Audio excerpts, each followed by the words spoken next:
Up first this evening, the police are appealing to residents who were scammed into purchasing lands in the Bernard Lodge area of St. Catherine to come forward with information. The residents paid hundreds of thousands of dollars each for land only to find out that it was being illegally sold. We have more in this primetime news follow-up.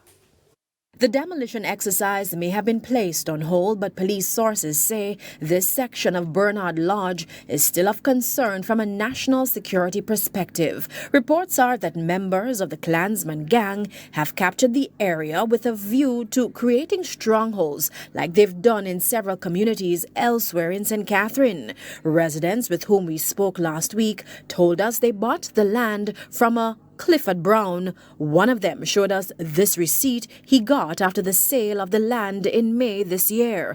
He paid $650,000. The seller only stating that the money was for a plot of land in Clifton, St. Catherine. It didn't indicate the size of the lot, but we did notice a signature.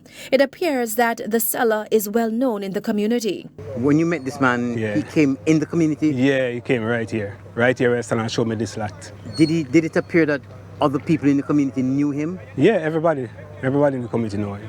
When was the last time you saw him?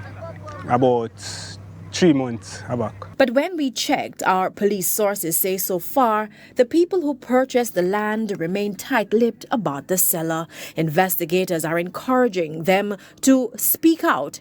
A resident also showed us this letter. Now, although they purchased the land from Clifford Brown, a list of names which included some of the purchasers were sent to the Sugar Company of Jamaica SCJ, requesting that they be granted a certificate of ownership for the property they occupy. From all indications, the new area also had a name, Casa Banana Crescent. Based on our observation, this is not your usual squatter settlement, judging from the design and structure of the homes. The area, however, is still without regularized water and electricity.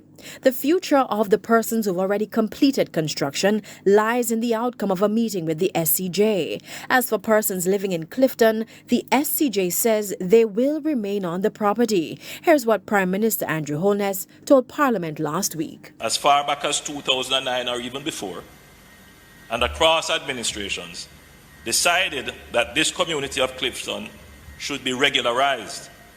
The process of regularization is ongoing, with many informal settlers given letters of possession.